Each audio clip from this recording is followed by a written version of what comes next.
The great doors of the throne hall swung open with a sound like thunder, and every head in the room turned at once.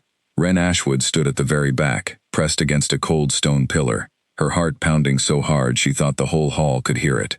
In front of her, dressed in a gown of silver and blue, her twin sister Seraphine walked forward with her chin held high, as if she had already won something that had never truly been a contest.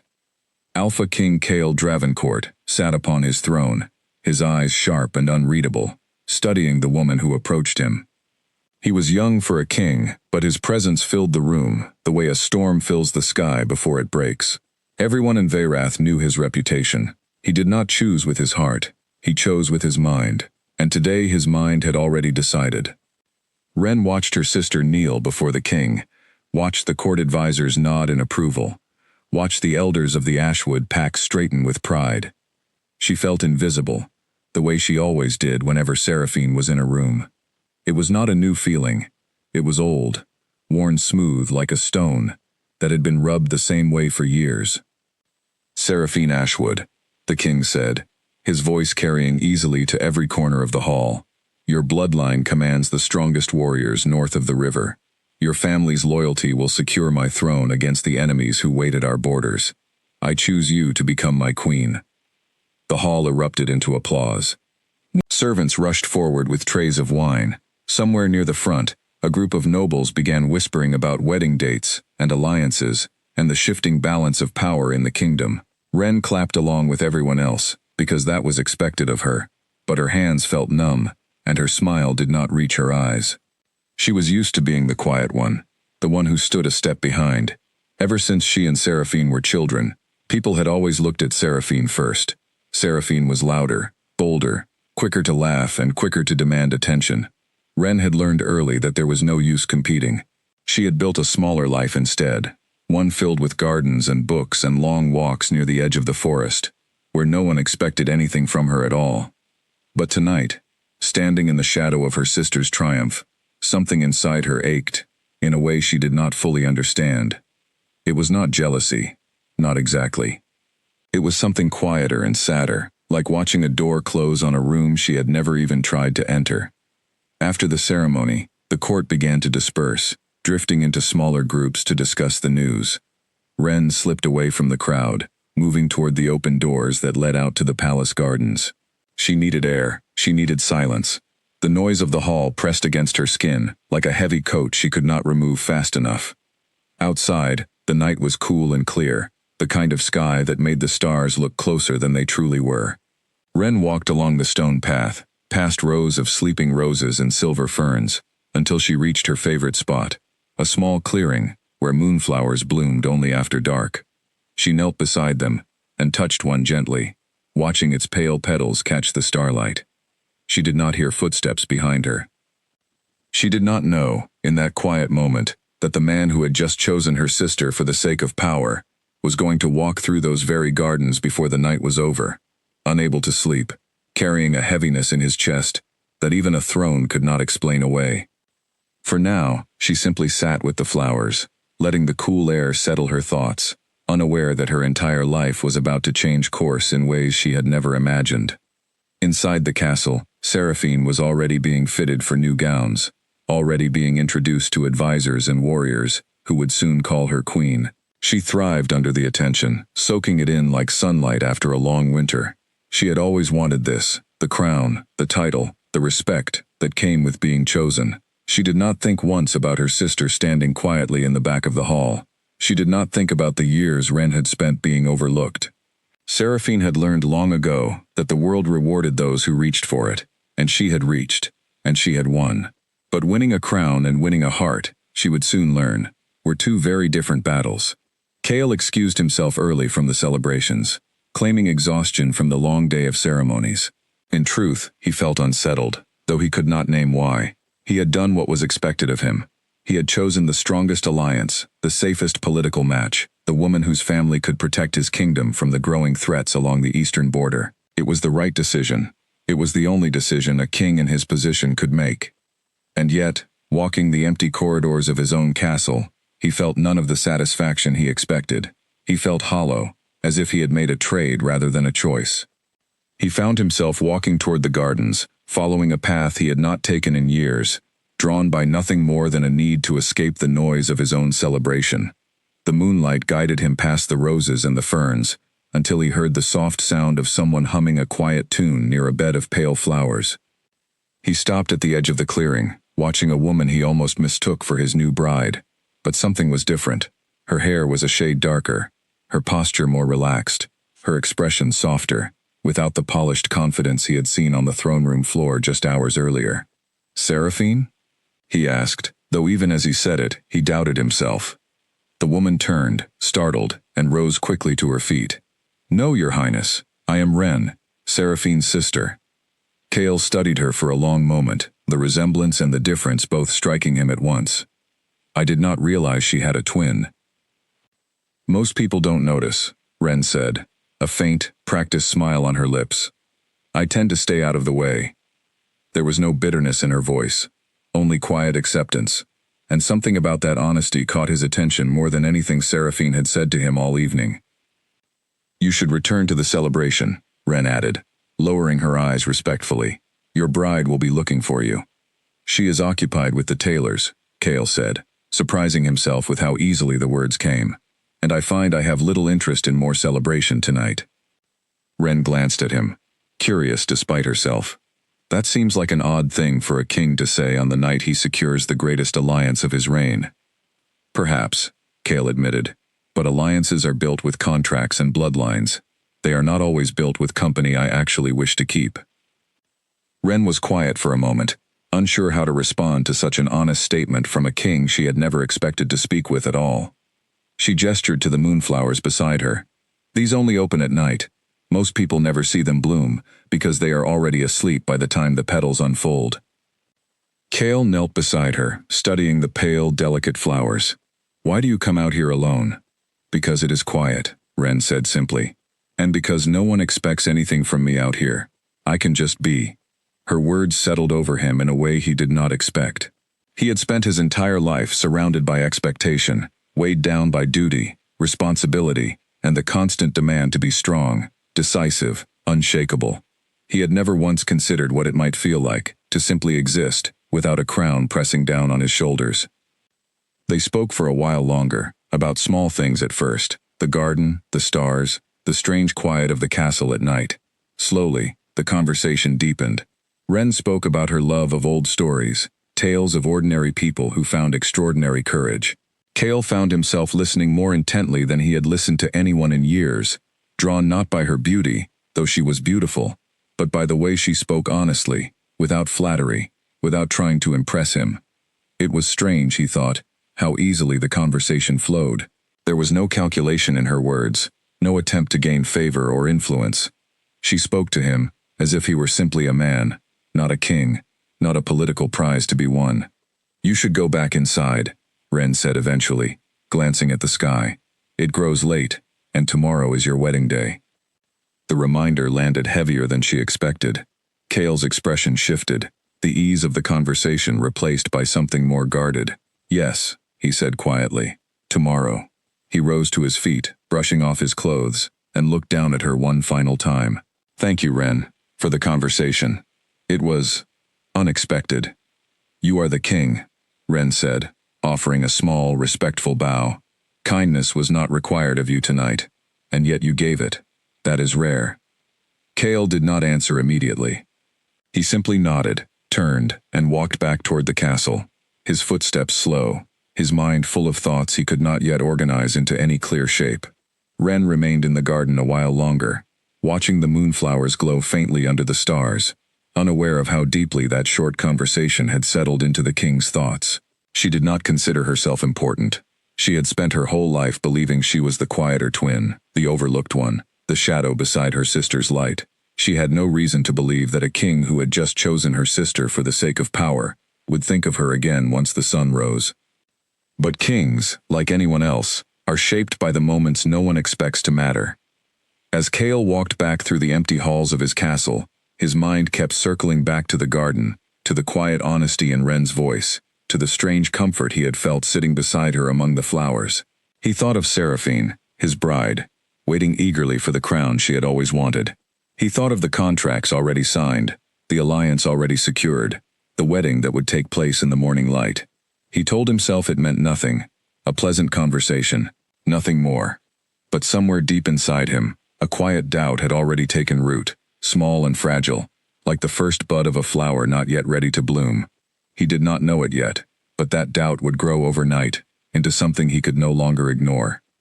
The kingdom of Veyrath slept peacefully that night, unaware that its future had just shifted in a quiet garden beneath a sky full of stars.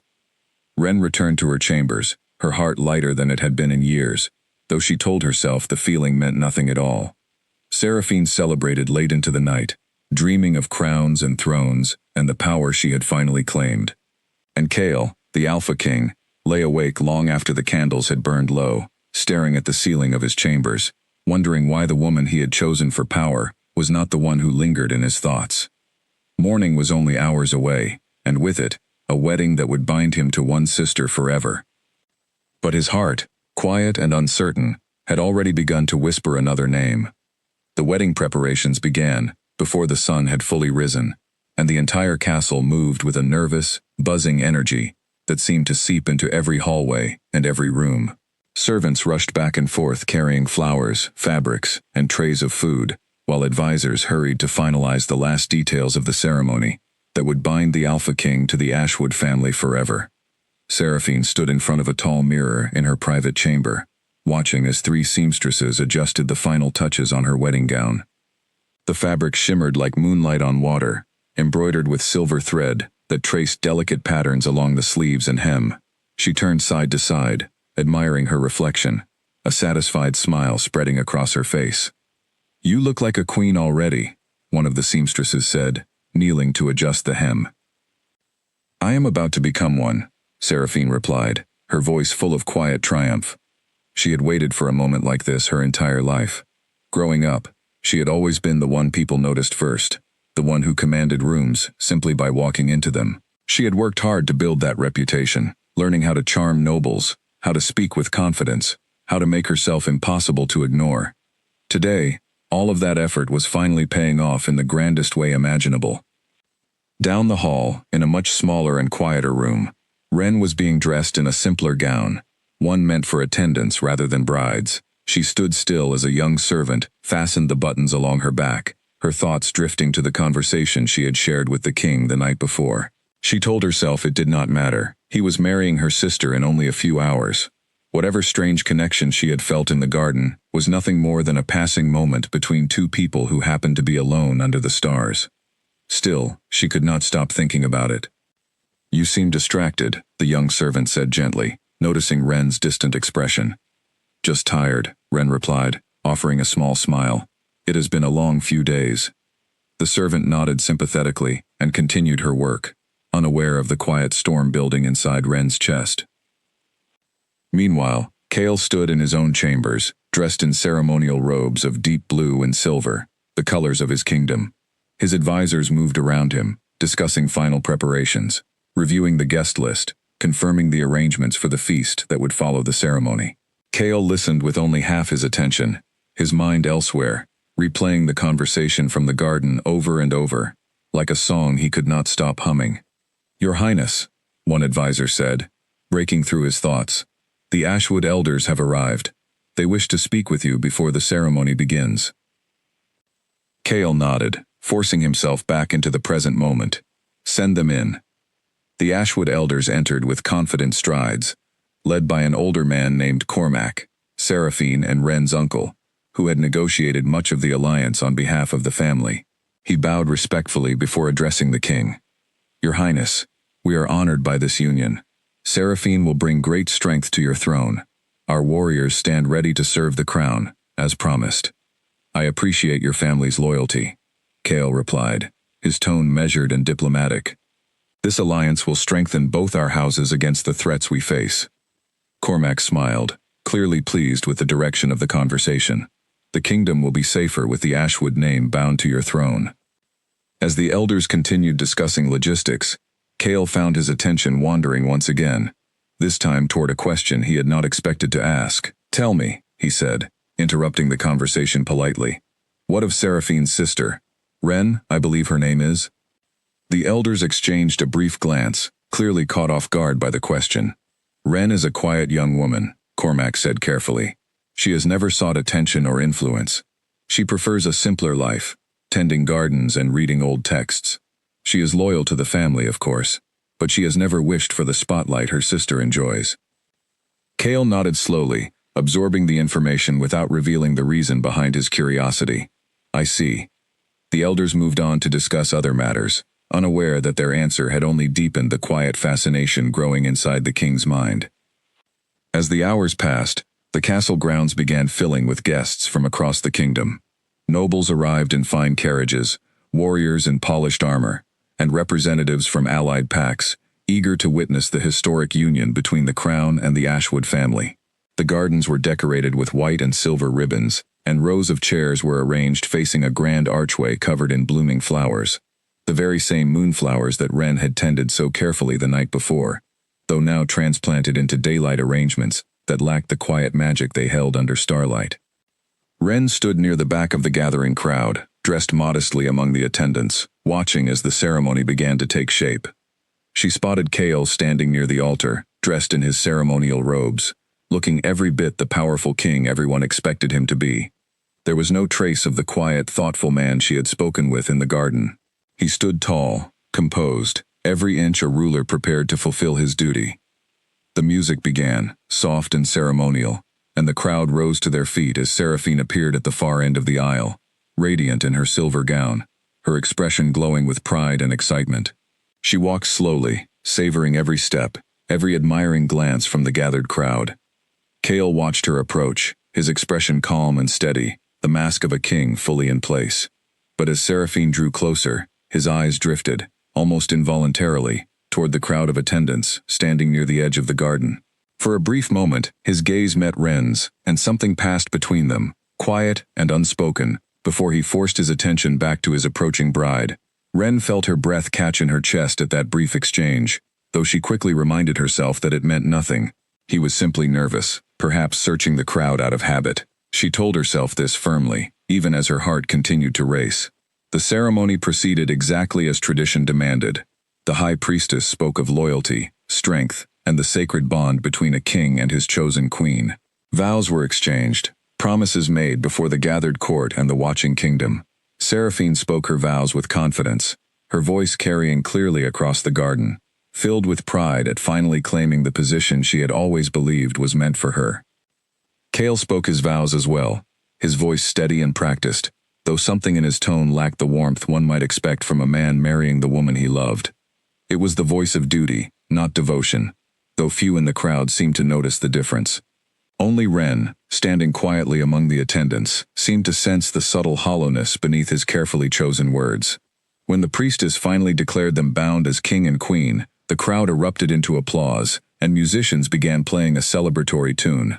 Seraphine beamed with joy, accepting congratulations from nearby nobles, basking in the attention she had craved for so long.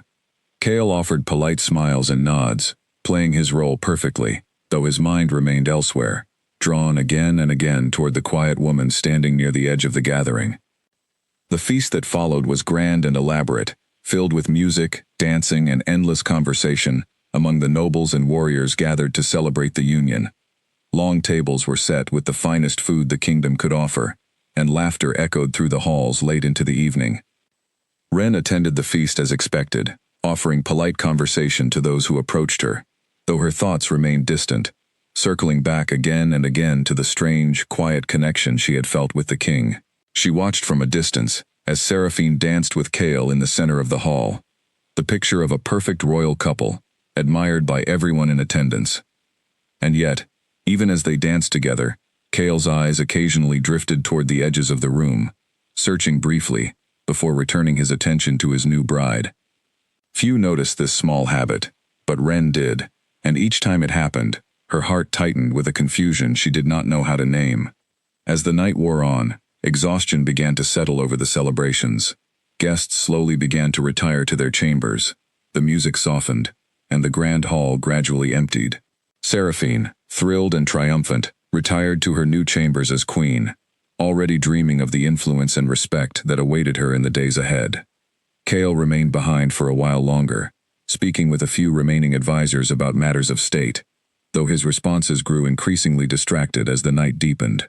Eventually, he excused himself as well, claiming exhaustion from the long day of ceremonies. But instead of retiring to his own chambers, he found himself walking once again toward the quiet gardens, drawn by a pull he could not fully explain, searching for a stillness that the celebrations inside the castle could not offer him. He told himself it was simply the fresh air he needed, nothing more. But deep inside, he already knew that the quiet ache in his chest was not something fresh air alone could soothe. The garden was silent, except for the faint rustle of leaves in the night breeze. Cale walked slowly along the same stone path he had taken the night before, his ceremonial robes replaced with a simple dark coat, the crown left behind in his chambers. Without it, he felt lighter, though the weight in his chest remained. He found Ren in the same clearing as before, kneeling beside the moonflowers, her fingers gently brushing against the pale petals. She looked up when she heard his footsteps, surprise flickering across her face. "Your Highness," she said quickly, rising to her feet and offering a respectful bow. "Should you not be with your queen tonight?" Cale studied her for a moment before answering. "Seraphine is resting. She is tired from the celebrations." "And you are not tired?" Ren asked, tilting her head slightly. "I am," Cale admitted. "But sleep would not come easily tonight." Ren gestured to the stone bench nearby, and after a brief hesitation, Cale sat down beside her, though he kept a respectful distance. For a while, neither of them spoke, content simply to sit in the quiet company of the night. "You attended the entire ceremony," Cale said eventually. "I saw you standing near the back." "I did not think you noticed," Ren replied, surprised. "I noticed," Cale said quietly, his voice low and honest, in a way that made Ren's chest tighten unexpectedly. She looked away, unsure how to respond to such a direct admission. "It was a beautiful ceremony," she said instead, choosing safer words. Seraphine looked radiant. "She did," Cale agreed, though there was no warmth in his tone, only simple acknowledgement. Ren glanced at him curiously. "You do not sound like a man who just married the woman he loves." Cale was quiet for a long moment, staring out at the dark shapes of the garden around them. "I married the woman who could protect my kingdom," he said finally. "That is not the same thing." His honesty startled her. Kings were not supposed to speak this way, especially not to the sister of the woman they had just married. And yet there was something in his voice that felt genuine, stripped of all the careful diplomacy he had displayed throughout the day. "Why are you telling me this?" Ren asked softly. "Because you are the only person who has spoken to me as though I were simply a man, and not a crown," Cale answered. "Last night, in this very garden, you did not flatter me or seek my favor. You simply spoke honestly. I find that I have missed honest conversation more than I realized." Ren's heart pounded in her chest, though she tried to keep her expression calm. "I am not trying to gain anything from you, Your Highness. I have no interest in influence or power. I only spoke with you because you seemed like someone who needed a quiet moment." "I know," Cale said. "That is precisely why I keep returning to this garden." The weight of his words settled between them, and for a long moment, neither of them spoke, both aware of the strange, quiet current running beneath their conversation. Ren finally broke the silence, though her voice trembled slightly. "You should be careful, Your Highness. Words like these, spoken to the wrong ears, could bring great trouble to both of us." "I know," Cale repeated, his gaze steady on hers. "And yet, I find myself unable to stop them." Ren stood suddenly, putting distance between them, her mind racing with the implications of what he was saying. "This cannot happen," she said firmly, though her voice lacked full conviction. "You are married to my sister. Whatever this is, it must end here, tonight, in this garden." Cale rose as well, though he did not move closer to her. "You are right," he said quietly. "It should end here." But even as he said the words, neither of them believed them completely. Ren excused herself quickly after that, retreating toward the castle with her heart racing, and her thoughts in complete disarray. She did not look back, afraid that if she did, she would lose whatever resolve she had left. Cale remained in the garden long after she had gone, staring up at the same stars that had witnessed his wedding vows only hours earlier. He thought of Seraphine, sleeping peacefully in her new chambers, confident in the marriage she believed was built on mutual respect and shared ambition. He thought of the kingdom, the alliance, the careful political balance he had worked so hard to secure. And yet, despite all of it, his mind kept circling back to the quiet woman who had just walked away from him, the woman whose honesty had cracked something open inside him that he did not know how to close again. He returned to his chambers well past midnight, his mind restless, his heart heavier than it had been in years. He lay awake staring at the ceiling, replaying every word Ren had spoken, every glance they had shared, every moment of quiet honesty that had passed between them in that garden. He thought of his duty as king, the promises he had made to his people, the alliance he had sworn to uphold. He thought of Seraphine, who deserved a husband who could offer her genuine devotion, not a man whose heart was already drifting elsewhere. And yet, no matter how firmly he tried to convince himself that his feelings were simply confusion born from the stress of the day, he could not shake the certainty that something deeper had already taken hold inside him. Meanwhile, in her own quarters, Ren paced back and forth, her thoughts equally tangled. She told herself repeatedly that this was foolish, that nothing could ever come from feelings toward a man who now belonged to her sister. She reminded herself of her place in the family, the quiet role she had always played, content to remain in the background while Seraphine claimed the spotlight. But for the first time in her life, someone had truly seen her, had spoken to her, not as an afterthought, but as someone worth listening to. And that recognition, however brief, however forbidden, had planted a seed inside her heart that she could not simply pull out and discard. She sat by her window for a long while, watching the moon slowly cross the sky, wondering what the morning would bring. Would Cale return to his duties, his brief moment of honesty forgotten in the light of day? Or would the quiet connection they had shared tonight continue to grow, despite every reason it should not? Neither of them slept much that night. Both lay awake in their separate chambers, hearts pulled in directions they had never expected, minds racing with questions that had no easy answers. The kingdom around them remained peaceful, unaware of the quiet storm building within its own palace walls. As the first hints of dawn began to color the sky, Cale finally rose from his bed, dressing quietly, before making his way toward his private study, unable to bear the stillness of his chambers any longer. He needed to think, to plan, to understand what he intended to do about the feelings that had taken root inside him overnight. He did not yet know that by morning his decision would already be made, though not through careful planning or diplomatic strategy. It would be made through simple, undeniable truth, the kind that no crown or contract could suppress once it had fully surfaced. The sun rose slowly over Veyrath, casting golden light across the castle towers, signaling the beginning of a new day. But for Cale and Ren, it marked something far greater than simply another sunrise. It marked the beginning of a truth neither of them could continue to ignore. Morning light spread across the castle, waking the halls with the sounds of servants beginning their daily duties. Seraphine woke slowly, stretching beneath silk sheets far finer than anything she had known before, a satisfied smile spreading across her face as she remembered her new title. Queen. The word still felt unfamiliar on her tongue, but she liked the shape of it. She rose and dressed quickly, eager to begin her first full day as queen, already imagining the respect and admiration that would follow her through the halls. She expected Cale to be waiting for her, perhaps to share breakfast together as a newly married couple often would. Instead, she was informed by a servant that the king had already risen early and was currently in his private study, attending to matters of the kingdom. Seraphine felt a small flicker of disappointment, though she quickly dismissed it. Kings were busy men, after all. She would have plenty of time to build closeness with her husband in the days ahead. Meanwhile, in his private study, Cale sat behind his desk, staring at documents he could not focus on. His advisor, a steady and loyal man named Alistair, entered quietly, carrying a stack of reports regarding border patrols and trade agreements.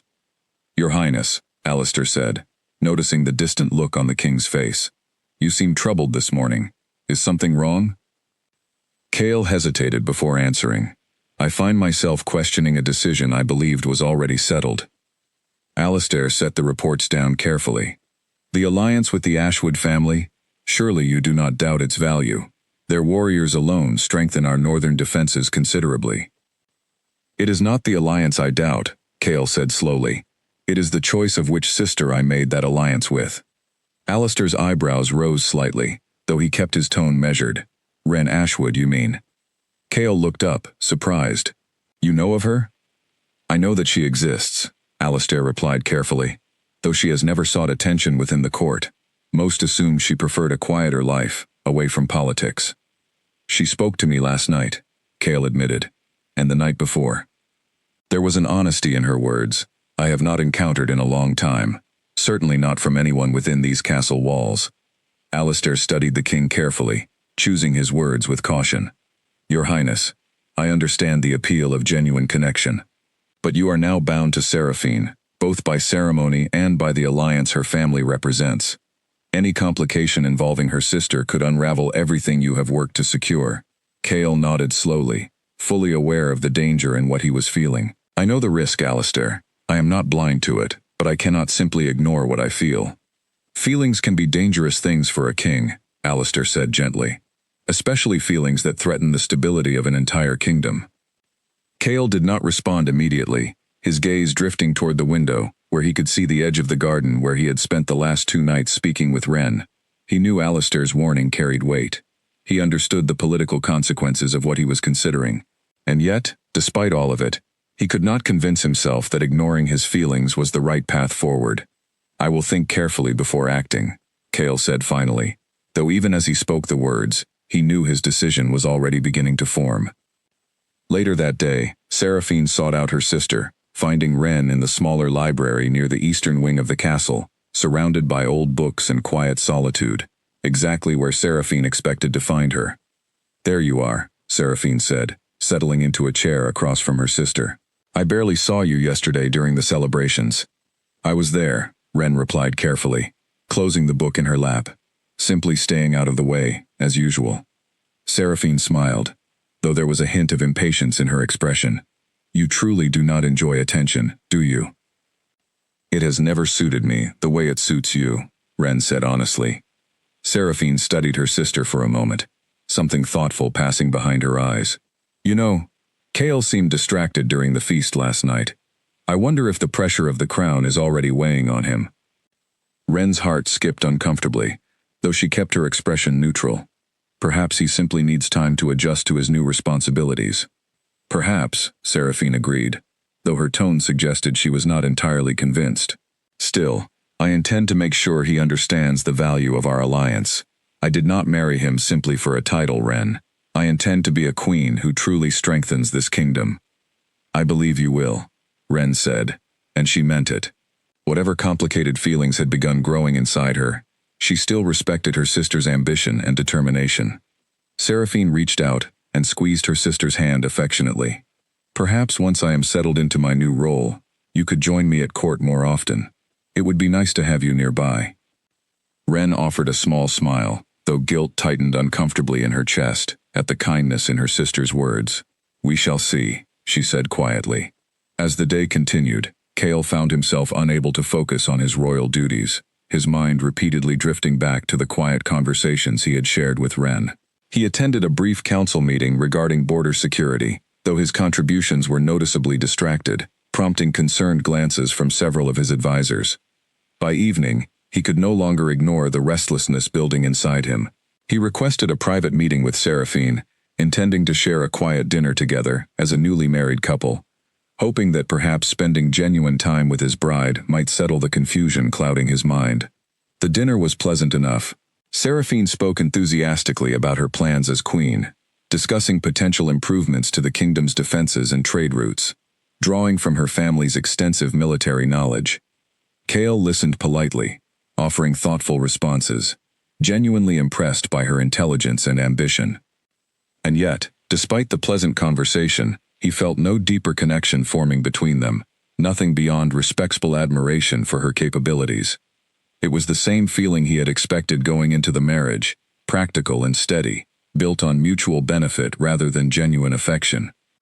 After dinner, Seraphine retired early, exhausted from the demands of her first full day as queen. Cale remained awake long after she had gone, sitting alone in his private study, staring at the documents on his desk without truly seeing them. He knew, with growing certainty, that the quiet ache in his chest was not simply confusion or stress from his new responsibilities. It was something deeper, something that had already taken root the moment Ren had spoken to him honestly beneath the moonflowers 2 nights before. He rose from his desk and walked toward his window, gazing out at the darkened garden below, illuminated faintly by scattered torchlight along the stone paths. He knew what he needed to do, though the weight of the decision settled heavily on his shoulders. He could not continue pretending that his heart belonged fully to the marriage he had entered for the sake of power. Somewhere between the moonflowers and the quiet honesty of 2 brief conversations, his heart had already begun choosing someone else entirely. The question that remained was what he intended to do about it, and how much he was willing to risk to follow the truth that had settled so firmly inside him. Night settled over the castle once again, quiet and heavy, the kind of stillness that seemed to press down on Cale's chest the moment he closed the door to his private chambers. He sat alone by the fireplace, watching the flames flicker and dance, his thoughts consumed entirely by the decision he knew he could no longer avoid. He thought back to the day he had first learned of the Ashwood alliance, months before the wedding had even been arranged. His advisors had presented him with reports detailing the strength of the Ashwood warriors, the strategic value of their territory, and the protection their loyalty would provide against the growing threats along the eastern border. Seraphine had been the obvious choice, the elder twin, confident and capable, exactly the kind of queen a kingdom under threat required. No one had ever mentioned Wren as a serious consideration. She had been a footnote, a quiet detail overshadowed entirely by her sister's presence. And yet, in the span of only 2 nights, she had become the person occupying nearly all of his thoughts. He rose from his chair and walked toward the window, staring out at the dark shapes of the garden below. He could see the faint outline of the clearing where the moonflowers grew, the same clearing where he had spoken with Wren twice now, each conversation deepening the quiet connection he could no longer deny. He thought of Seraphine, sleeping peacefully in her chambers, confident in the marriage she believed was built on genuine partnership. Guilt tightened in his chest at the thought of causing her pain, especially so soon after their wedding. She did not deserve to be hurt, especially not for feelings that had developed so unexpectedly, so far outside anything either of them could have anticipated. And yet, he also knew that continuing the marriage while his heart belonged elsewhere would only lead to a hollow partnership, one built on obligation rather than truth. Seraphine deserved a husband who could offer her complete devotion, not a man whose thoughts constantly drifted toward her own sister. He sat back down, running a hand through his hair, trying to organize the storm of thoughts swirling inside him. He was a king. His decisions carried weight far beyond his own personal happiness. An impulsive choice, driven purely by emotion, could destabilize the very alliance he had worked so hard to secure. His advisors had warned him of this risk already, and he knew their concerns were valid. But he also knew, with a certainty that surprised him, that he could not simply force himself to love someone his heart had not truly chosen. Duty had brought him to the altar with Seraphine, but duty alone could not sustain a lifetime of partnership, not when his heart had already begun reaching for someone else. He thought about waiting, allowing more time to pass before making any decision, hoping perhaps that his feelings for Wren would fade naturally, replaced by a growing appreciation for Seraphine as their marriage progressed. It seemed the safer path, the one that would avoid immediate scandal or political complication. But even as he considered it, he knew it was not the honest path. Waiting would only prolong the inevitable, delaying a truth that would eventually surface, regardless of how carefully he tried to suppress it. And the longer he waited, the more pain it would cause everyone involved, especially Seraphine, who deserved honesty far more than she deserved a slow, quiet betrayal disguised as patience. He rose from his chair once more, pacing slowly across his chambers, his mind turning over every possible outcome. If he acted on his feelings, the consequences could be severe.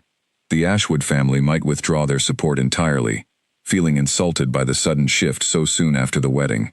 The alliance that protected his kingdom's northern border could collapse, leaving Veyrath vulnerable to the very threats the marriage had been designed to prevent. And yet, if he ignored his feelings and continued forward with a marriage built on obligation rather than genuine connection, he risked a different kind of danger, one less immediate but equally damaging. A king who ruled from a place of quiet unhappiness, who buried his true feelings beneath duty and expectation, was a king who might eventually lose sight of what truly mattered in leading his people. He thought of his own father, who had ruled Veyrath before him, a man who had married for political gain and lived the rest of his life in quiet, unspoken regret.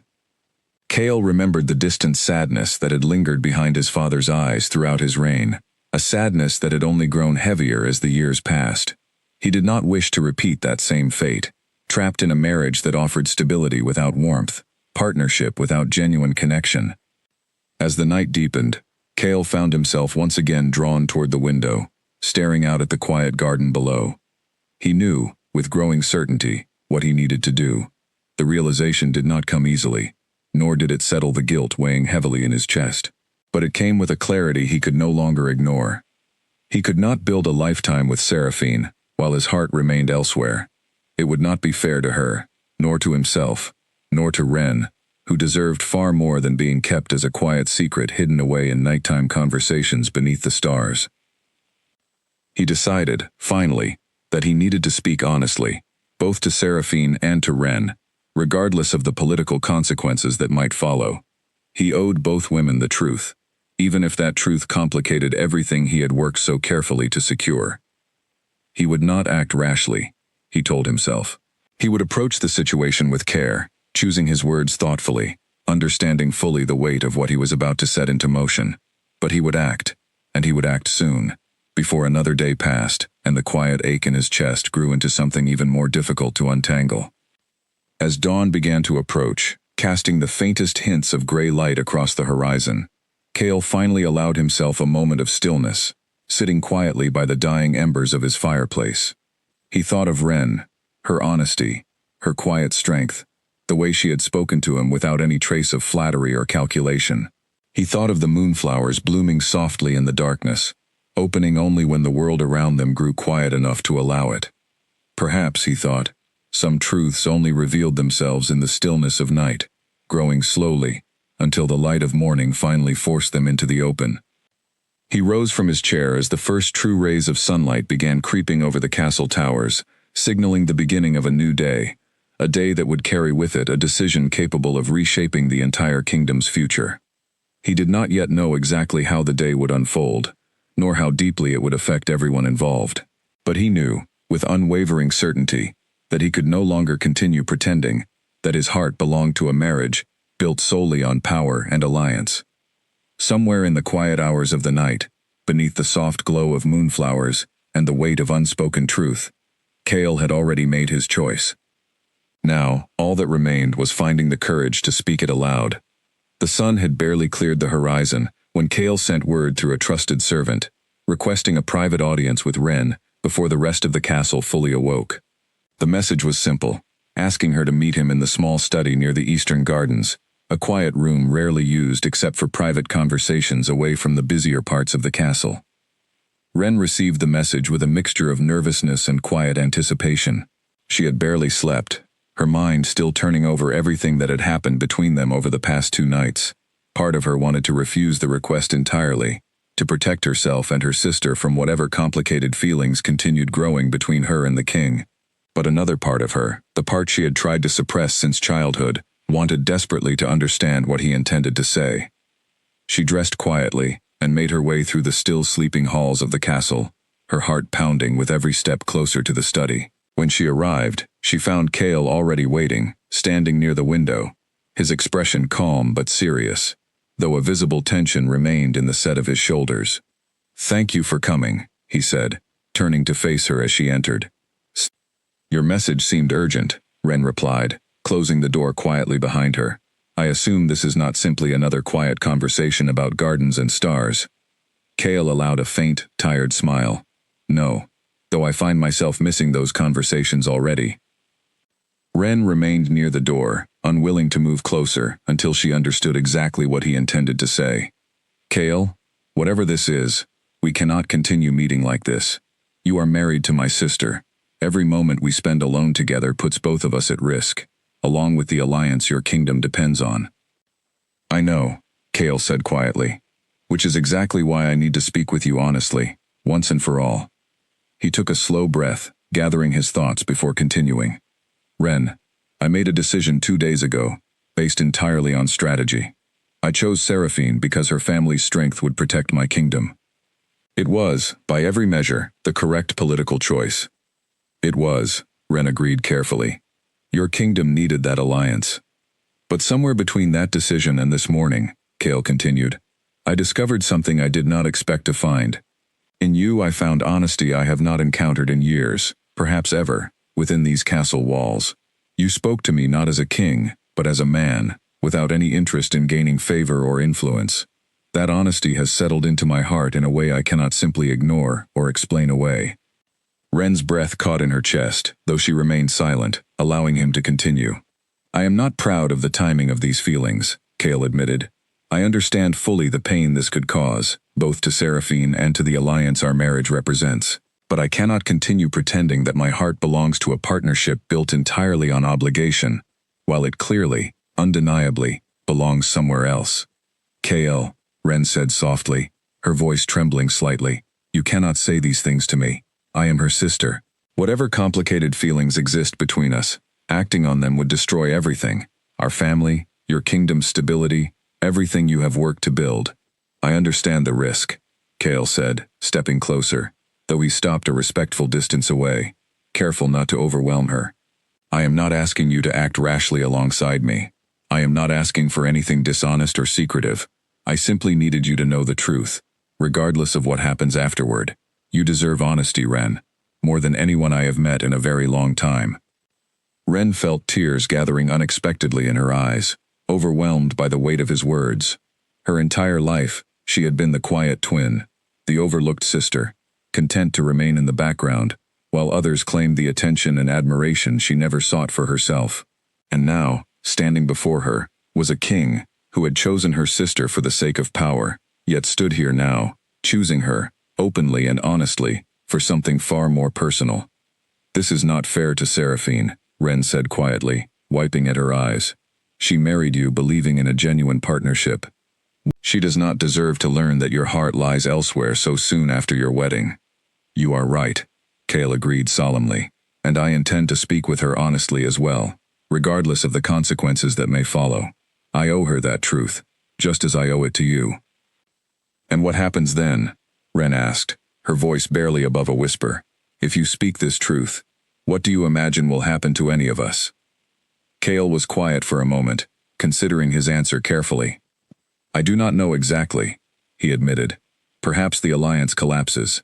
Perhaps my advisors condemn my decision as foolish and reckless. Perhaps your family withdraws their support entirely, viewing this as an unforgivable insult. I cannot promise you a smooth or easy path forward. Then why risk everything? Ren asked, though her voice carried less resistance than before. Because a kingdom built on a foundation of quiet dishonesty is not truly stable at all, Cale said firmly. And because I would rather face difficult consequences with an honest heart than rule comfortably while betraying the truth of my own feelings, and the feelings I believe you carry as well, even if you have not yet spoken them aloud. Ren looked away, unable to deny the truth in his words, though fear still tightened her chest at the thought of what might follow. I never wanted this, she said softly. I never sought your attention, Cale. I only spoke with you honestly, because it seemed like the right thing to do. I know, Cale said gently. And that is precisely why I find myself unable to walk away from what has grown between us. For a long moment, neither of them spoke, the weight of the conversation settling heavily around them. Finally, Ren looked up, meeting his gaze, directly, for the first time since entering the room. What do you intend to do? She asked quietly. I intend to speak with Seraphine today, Cale said, honestly, and with as much care as the situation allows. I owe her that respect, regardless of how difficult the conversation may be. Ren nodded slowly, though worry remained etched clearly across her expression. And after that? After that, Cale said, his voice steady, despite the uncertainty of everything ahead. I intend to pursue what I believe is genuinely right, regardless of the political risk involved. I intend to choose honesty over convenience, even if that choice costs me dearly. Ren felt her heart pounding rapidly in her chest, torn between fear for what lay ahead and a quiet, undeniable hope she had not allowed herself to feel in a very long time. This will not be easy, she said finally. No, Cale agreed, but very few things worth pursuing ever are. As their conversation came to a close, both of them understood that the quiet peace of the castle was about to be disrupted in ways neither of them could fully predict. The truth Kale intended to speak would set into motion consequences that would ripple far beyond the walls of that small study, reaching every corner of the kingdom and testing the strength of every relationship involved. But for the first time in a long while, both Kale and Ren felt a strange, fragile sense of clarity settling over them, the quiet certainty that came only from choosing truth over comfortable deception, regardless of how uncertain the path ahead might be. Word travels quickly within the walls of a castle, and by mid-morning, whispers had already begun spreading through the halls, servants exchanging quiet glances, advisors speaking in hushed tones behind closed doors. No one knew the full truth yet, but everyone sensed that something significant had shifted within the royal household overnight. Seraphine, unaware of the private conversation that had taken place between her husband and her sister only hours earlier, spent her morning meeting with the castle stewards, discussing plans for improving the kingdom's food storage systems ahead of the coming winter. She felt confident and purposeful, eager to prove herself a capable and valuable queen from the very beginning of her reign. It was not until early afternoon that a servant quietly informed her that the king wished to speak with her privately in his study. Seraphine felt a small flutter of anticipation, assuming perhaps that Kale wished to discuss future plans for their partnership, or perhaps share some romantic gesture, now that the chaos of the wedding celebrations had settled. She arrived at his study with a warm smile, though it faded quickly the moment she saw the serious expression on Kale's face. "You wish to speak with me?" she asked, taking a seat across from his desk. "Yes," Kale said, his voice steady, despite the difficulty of what he was about to share. "Seraphine, there is something I need to tell you, and I ask that you allow me to speak fully before responding." Seraphine's smile faded entirely, replaced by cautious concern. "You are frightening me, Kale. What is this about?" Kale took a slow breath before continuing. "When I chose you as my bride, it was a decision made entirely from strategy. Your family's strength, your capability, your confidence, all of it, made you the clear choice to strengthen my kingdom against the threats we face. I am aware of the reasons behind our marriage," Seraphine said carefully, her guard rising with each word. "I never expected romance from the beginning, Kale. I understood this was a political union." "I know," Kale said, "and I respected that understanding fully, until something unexpected happened these past 2 nights." Seraphine's eyes narrowed slightly, sensing where the conversation was heading before he even finished the sentence. "What happened exactly?" "I spoke with your sister," Kale admitted. "Twice. In the garden. Quite by accident at first. And in those conversations, I found an honesty and connection I had not expected to find anywhere within this marriage." The color drained slightly from Seraphine's face, her hands tightening in her lap. "You are telling me you have feelings for Ren?" "Yes," Kale said honestly, refusing to soften the truth despite the pain visible on her face. "I did not seek this out, Seraphine. It happened unexpectedly, and I have struggled greatly with how to address it honestly, both to you and to myself." Seraphine rose from her chair abruptly, her expression shifting quickly from shock to anger. "You married me 2 days ago, Kale. 2 days. And already you are confessing feelings for my own sister?" "I understand how deeply this hurts you," Kale said, remaining seated, his voice calm despite the storm building in front of him. "And I am truly sorry for the pain this causes, but I could not continue this marriage while hiding the truth from you." "The truth?" Seraphine repeated, her voice rising sharply. "The truth is that you humiliated me. You chose me in front of the entire kingdom, and now, only days later, you tell me your heart belongs to someone else entirely, someone who has spent her entire life hiding in the shadows, avoiding attention, content to remain invisible. Ren did not seek this," Kale said firmly. "She has been just as troubled by these feelings as I have been. This is not a betrayal planned or plotted by either of us. It happened naturally, through honest conversation, nothing more." Seraphine laughed bitterly, shaking her head. "Honest conversation. How convenient a phrase for stealing a husband from his rightful wife." "I understand your anger," Kale said. "You have every right to feel betrayed. But I refuse to continue a marriage built on dishonesty, regardless of the political consequences that may follow." Seraphine paced angrily across the room, her mind racing through the implications of what she had just heard. Her family's reputation, her own position as queen, the alliance that had taken careful negotiation to secure, all of it now stood at risk because of feelings her husband had developed for her own twin sister. "Does she know you are telling me this?" Seraphine asked finally, turning back toward him. Yes, Cale said. I spoke with her this morning before coming to you. And what does she say? Seraphine demanded.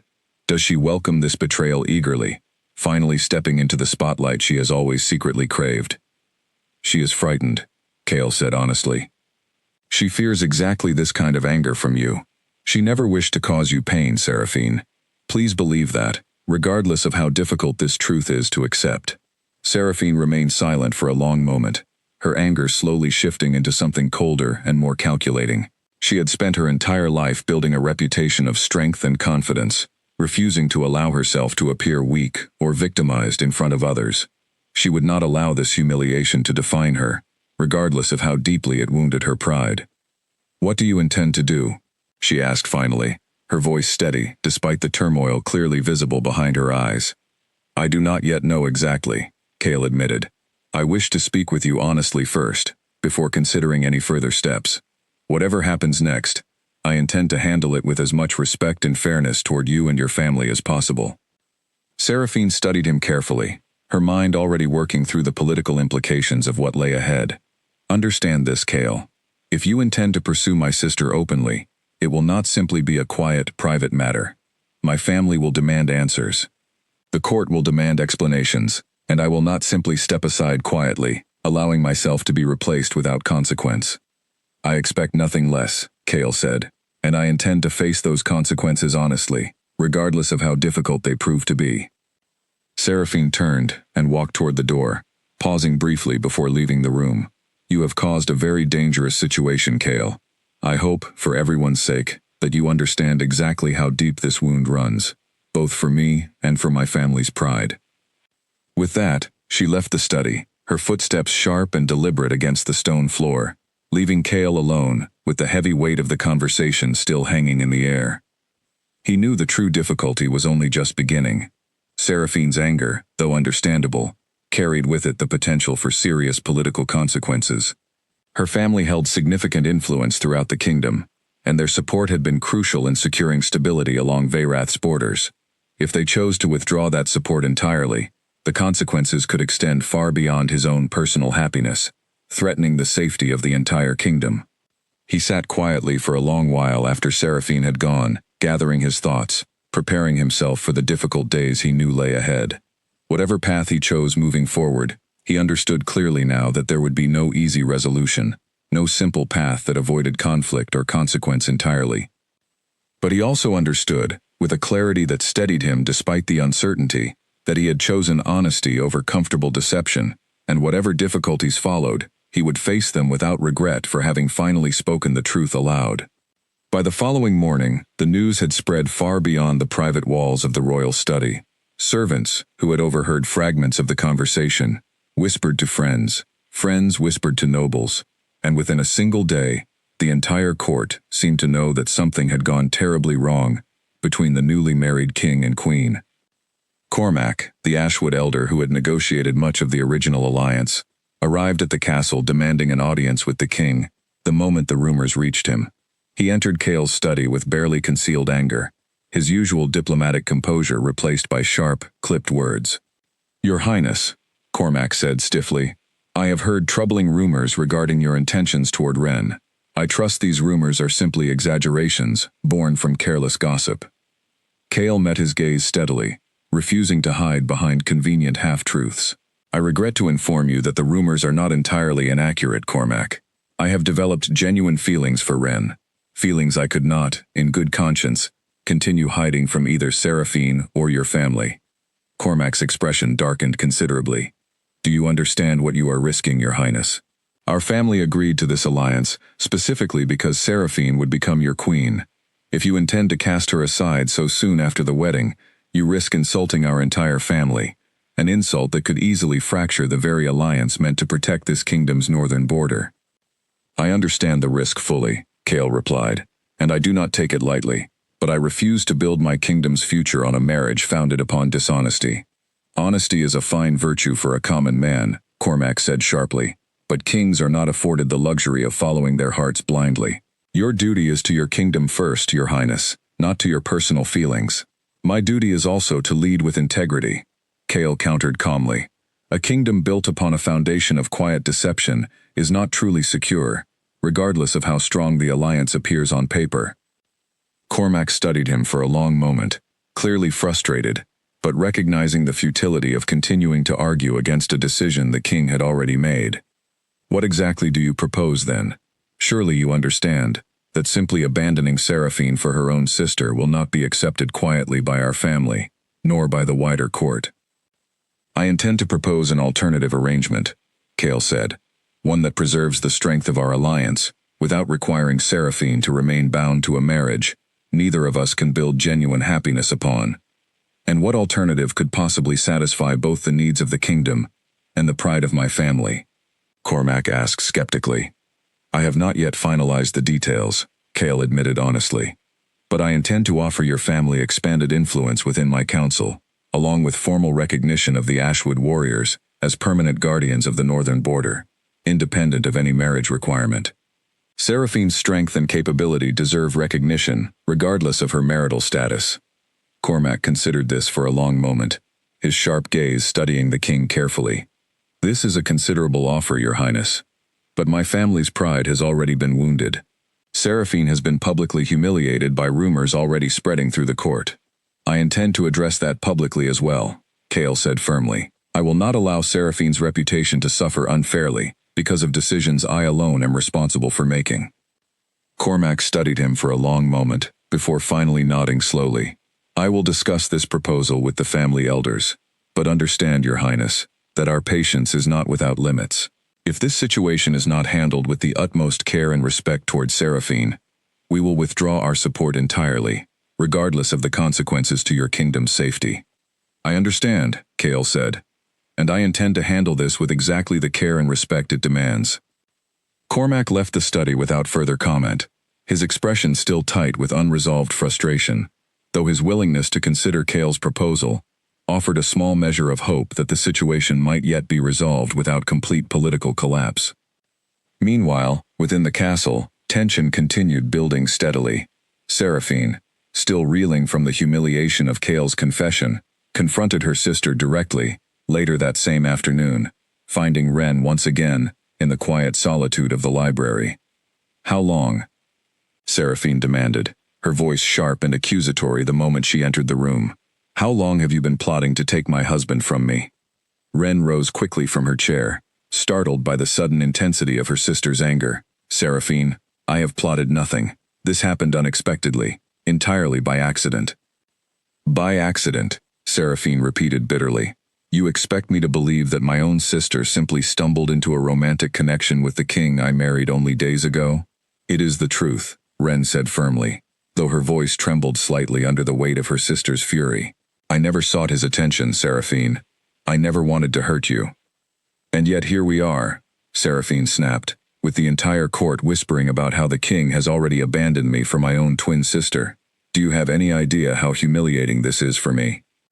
I do understand, Ren said quietly, and I am truly sorry for the pain this has caused you, but I cannot control feelings that developed honestly, without any intention of causing you harm. Seraphine's expression twisted with a mixture of anger and old, unresolved resentment. You have always been content to remain quiet, invisible, avoiding attention your entire life. And yet now, the one time genuine attention comes your way. It happens to be the attention of my own husband. That is unfair, Ren said, her own frustration beginning to surface despite her attempts to remain calm. You have always assumed I wanted nothing beyond a quiet life, Seraphine. But that assumption was never entirely accurate.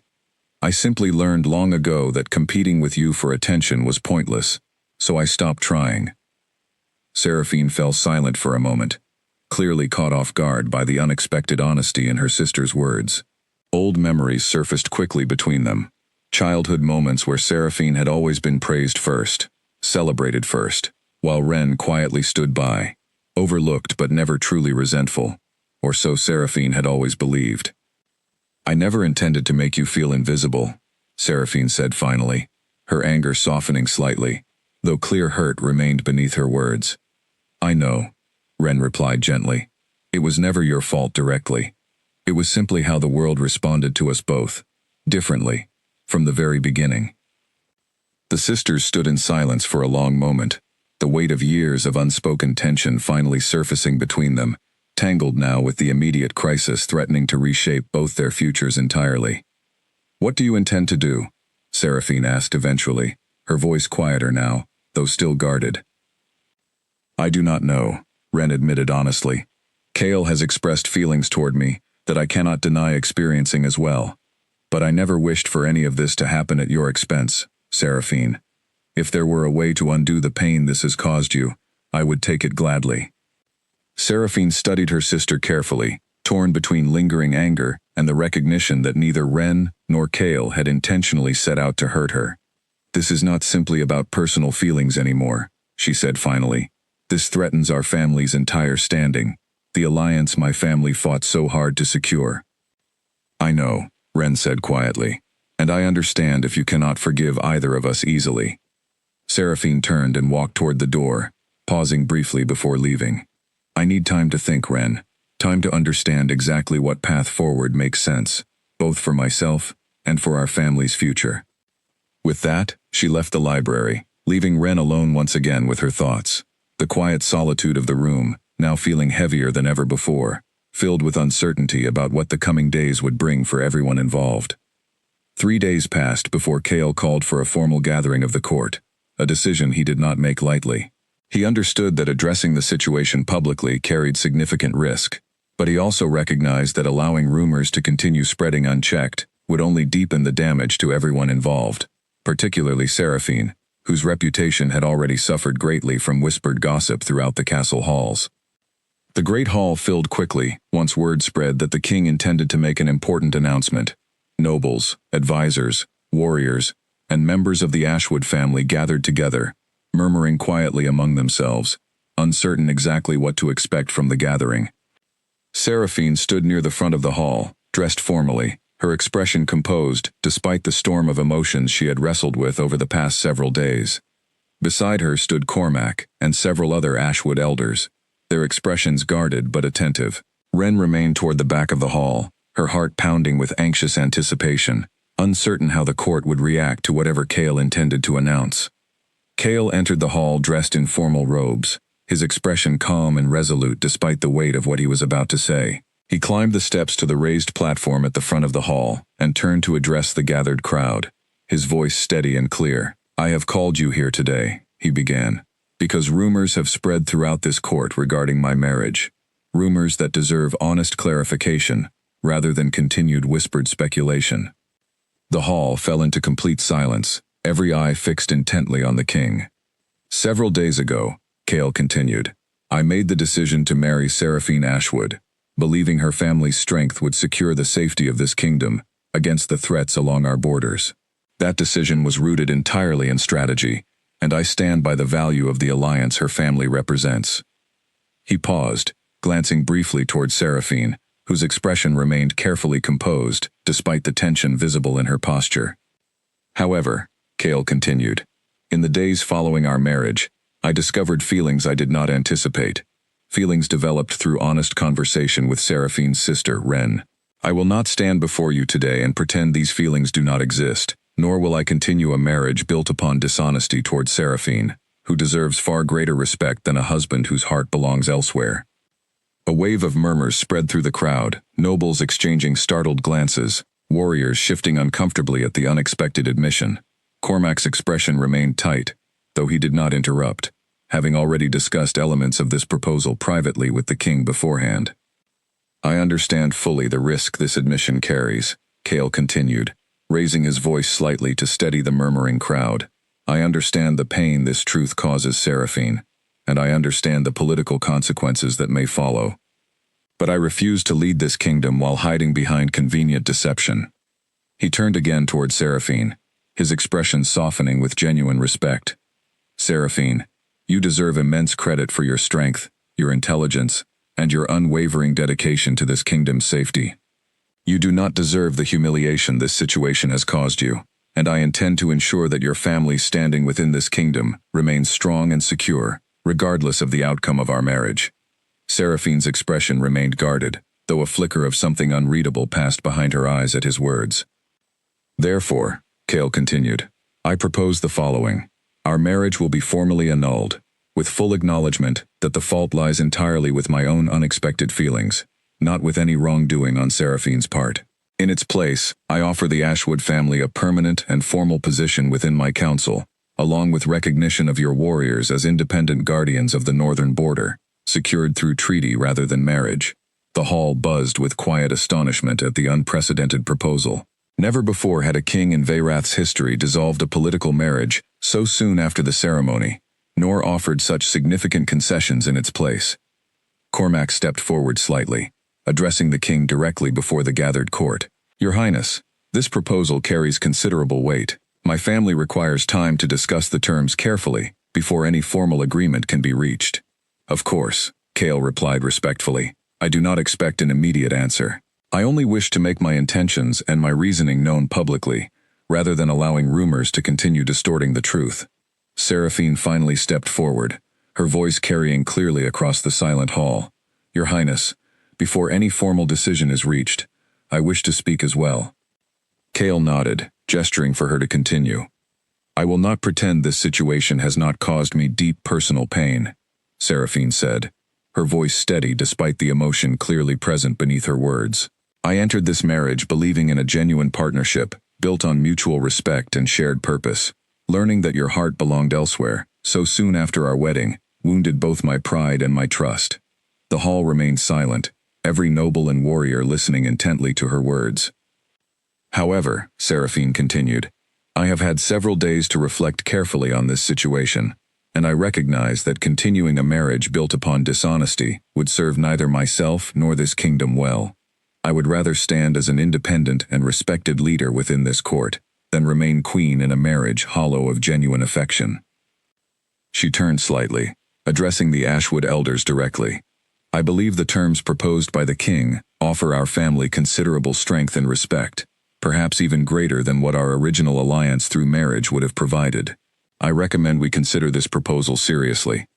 Cormac studied his niece carefully, clearly surprised by her composed and pragmatic response. After a long moment, he nodded slowly. We will discuss this proposal amongst the family elders, as promised. But I appreciate your candor, Seraphine, and your strength in addressing this situation so directly. The formal assembly concluded shortly afterward, the crowd dispersing slowly, quiet conversations breaking out across the hall, as nobles processed the unprecedented turn of events. Ren remained near the back of the hall throughout the entire announcement, her heart pounding with a mixture of relief and lingering uncertainty, watching as Cale's public admission set into motion consequences that would reshape the kingdom's political landscape entirely. Later that evening, Seraphine sought out her sister once more, finding her again in the quiet solitude of the library, though this time her expression carried far less anger than their previous encounter. I have decided to accept the terms Cale has proposed, Seraphine said, settling into the chair across from Ren. Not because I have fully forgiven either of you, but because I recognize the strength and opportunity this arrangement offers our family, independent of any marriage. I am glad, Ren said softly, and I truly am sorry, Seraphine, for the pain this situation has caused you. Seraphine studied her sister for a long moment, old resentment slowly softening into something more complicated, though not yet fully resolved. Perhaps, she said finally, this arrangement will allow both of us to finally step into positions that suit us far better than the ones we were originally given. I will find my strength independent of a crown built on hollow marriage, and you, perhaps, will finally step out from the shadow you have lived beneath your entire life. Ren felt tears gathering unexpectedly at her sister's words, surprised by the quiet understanding beginning to form between them despite everything that had happened. Thank you, Seraphine, she said softly, for considering this, despite everything. We are still sisters, Seraphine replied, though her tone remained measured. Even through all of this, that has not changed.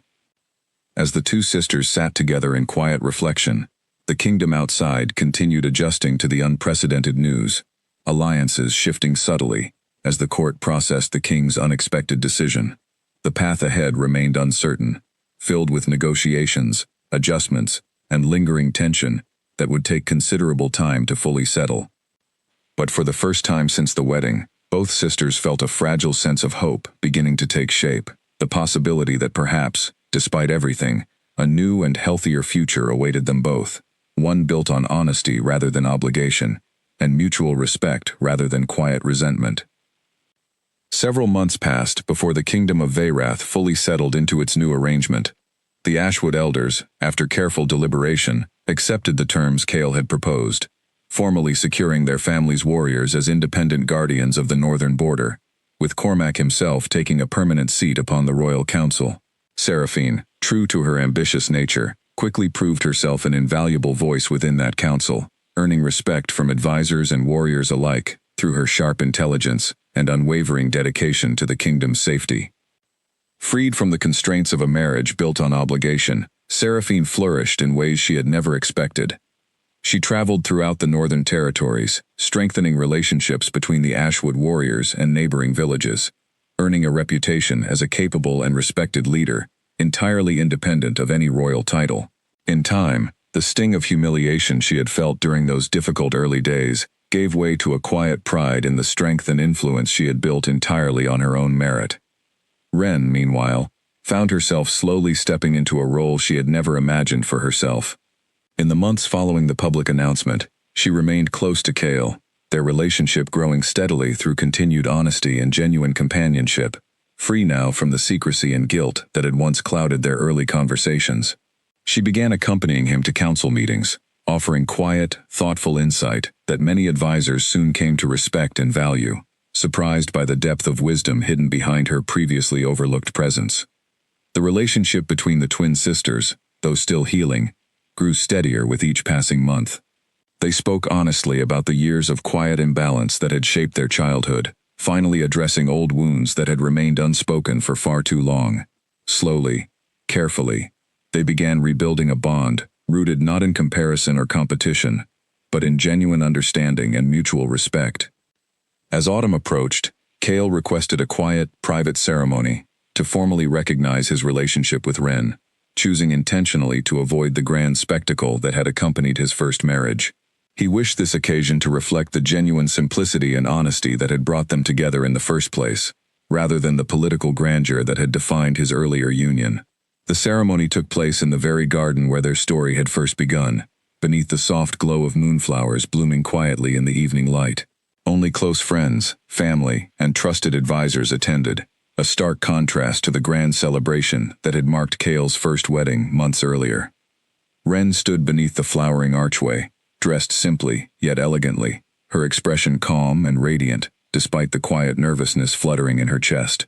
Chaol stood across from her, dressed in the same deep blue and silver robes he had worn during his first wedding, though this time, his expression carried none of the practiced diplomacy he had displayed before. Instead, genuine warmth and affection shone clearly in his eyes. Seraphine attended as well, standing quietly among the gathered guests, her expression thoughtful rather than resentful, a clear sign of how far she had come since those difficult early days. She watched the ceremony with quiet respect, genuinely happy, in her own complicated way, to see her sister finally receiving the recognition and love she had spent her entire life overlooked for. As the ceremony began, the presiding priestess spoke softly of honesty, patience, and the quiet strength found in genuine connection, rather than the grand promises of power and alliance that had defined the previous wedding. Chaol and Ren exchanged vows quietly, their words simple and heartfelt, free from the practiced formality that had colored his first marriage. "I choose you," Chaol said softly, his voice carrying clearly, despite the intimate size of the gathering, "not for strategy, not for alliance, but because you have shown me honesty and warmth I did not know I was missing until you offered it so freely." "I choose you as well," Ren replied, her voice steady despite the emotion clearly present beneath her words. "Not because I ever sought this path, but because you saw me clearly, when so many others overlooked me entirely." As the ceremony concluded, the small gathering erupted into warm applause, filled with genuine joy rather than the polished celebration that had marked Chaol's first wedding. Lanterns were lit throughout the garden, casting a soft golden glow across the moonflowers, blooming quietly around them, the same flowers that had witnessed the very beginning of their story months earlier. Later that evening, as the celebration continued quietly among close friends and family, Seraphine approached her sister, offering a warm, genuine smile. "You look happy," she said softly, studying Ren carefully. Truly happy, in a way I do not believe I have ever seen from you before. I am, Ren admitted, smiling gently, and I am grateful, Seraphine, for the strength you have shown throughout all of this. I know this path was not easy for you. No, Seraphine agreed, but I have found my own strength, independent of any marriage or crown. Perhaps in the end, this arrangement gave us both exactly what we needed, even if neither of us expected it at the beginning. The sisters embraced warmly, the last remnants of old resentment finally dissolving into genuine understanding and affection.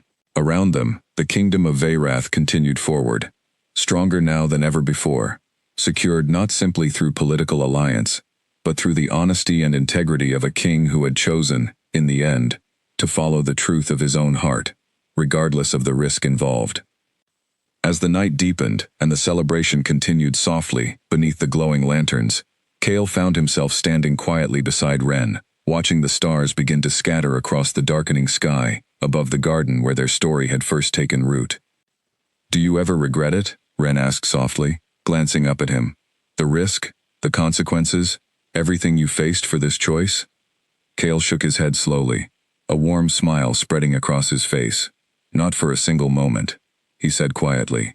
Some choices are worth every risk they demand, especially when they lead you toward genuine happiness, rather than comfortable obligation. Ren smiled softly, resting her head gently against his shoulder, as they stood together beneath the quiet night sky, surrounded by the soft glow of moonflowers blooming freely around them. The kingdom of Veyrath, once bound together through calculated strategy and careful political alliance, had found instead a deeper, more genuine foundation, built through honesty, courage, and the quiet strength of a woman finally chosen, not for power, but for love.